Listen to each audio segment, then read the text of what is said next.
طی سیریز در شهر خاروغ آزمون علم فروغ معرفت دایر گردید که در آن زیاده از 150 نفر داوطلب همچون اشتراکچی آزمون نامنویس گردیده، 11 نفر نامزدان علم‌های فیزیک متماتیکا، متخصصان ساحه کشاورزی، استادان دانشگاه دولتی خاروغ از روی نامیناسی‌های آزمون به دانش و ذکاوت داوطلبان بهاگذاری نمودند. در رفت آزمون تاکید بر آن گردید که اساسگزار صلح و وحدت ملی پیشوای معظم ملت محترم امام علی رحمان در یکی از پیام‌های خویش سال‌های 2020-2040 را 20 ساله آموزش و رشد فن‌های طبیعی، دقیق و ریاضی اعلام کرده است. هدف این اعلامیه گسترش استفاده تکنولوژی‌های معاصر در تمام ساحه‌های اقتصاد ملی، تقویت تفکر تکنیکی اهالی بخصوص جوانان و شرایط مساعد آوردن برای توسعه جهانبینی علمی جامع میباشد. تشکیل آزمون جمهوری علم فروغ معرفت نیز از این هدف‌ها آب خورده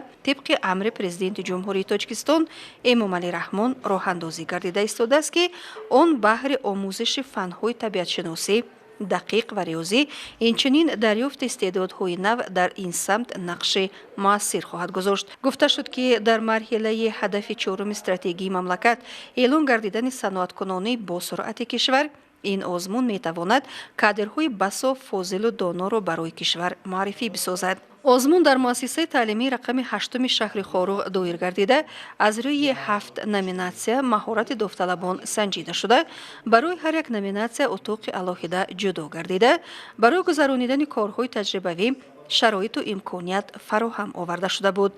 جنبست آزمون در مرکز فرهنگ شهر خاروغ دایر شده از شماره عمومی داوطلبان 33 نفر بهترین ها به دور ولایتی را خط گرفتند و با افتخارنامه و سپاسنامه ها قدردانی گردیدند. رئیس هیئت حکمان شازیایف شاه کریم نامزد علم‌های فیزیک متماتیکا ابراز نمود که چنین آزمون بار نخست است که در شهر خاروغ دایر می گردد و از دانش سنجی داوطلبان بر اعلی عیان بود که هر یک آنها با آمادگی پوره در آزمون اشتراک نمودند. الچه مرود بیگزاده معاون رئیس شهر خاروغ ابراز نمود که آموزگاران و والدین غالبان وظیفه دار کرده شدند که با داوطلبان دور ولایتی آزمون بیشتر کار کرده برای آنان برای آموزش و آمادگی ها امکانیت و شرایط بیشتر را فراهم بیاورند. یکی از غالبان آزمون مژگان دولت‌وا که سزاوار جای یکم گردیده بود چنین گفت: اول مننداری خود را به اساسگزار صلح و وحدت ملی پیشوای ملت محترم امام علی رحمان و سپس به حکومت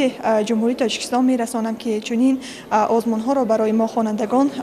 تشکیل میدهند و همزمان مننداری خود را به آموزگاران و والدان خود میرسانم که در همه گونه چاره‌بینی ها و همه گونه کارها مرا دستگیری میکنند. آزمون خیلی شفاف گذشت و البته که هیجان تا زمان در دل ما هست. همه غالبان آزمون از رفت و شفافیت برگزاری آن اظهار خوشنودی و راضیگی بیان نموده برای والدان و استادان و همزمان به پیشوای معظم ملت بهر راه اندازی چنین آزمون مهم و با شکوه اظهار سپاس بیان نمودند. هیئت حکمان نیز از سطح دانش اندازی طالب علمان و آمادگی جدی آنها به آزمون علم فروغ معرفت اظهار قناعتمندی نمودند. هدف اساسی تشکیل نمودن چنین آزمون این پیش از همه رشد و رونق دادن علم‌های طبیعت شناسی دقیق و ریاضی می باشد و جنبست آزمون امروزه نشان داد که چه خوانندگان، چه دانشجویان و چه عالمان مؤسسه های علمی تحقیقاتی برای در سطح بلند جنبست نمودن آن با تیاری خیلی هم خوب برآمد نمودند و یک دستاوردهای خیلی خوب علمی را هم برای حکمان پیشنهاد نمودند. امیدوارم که غالبان آزمونی که ولایت مختار کوهستان بدخشان رو در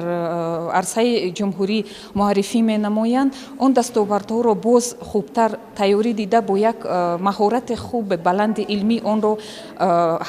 پیشنهاد هیئت حکمان می نمایند و سزاوار جایهای نمایان هم خواهند گشت. همین طریق بهترین اشتراکداران دور شهری آزمون عبارت از 33 نفر در دور ولایتی اشتراک خواهند کرد و هر یک آنها باوری کامل دارند که در دور ولایتی و جمهوری نیز سزاوار جایهای ارزنده خواهند گشت.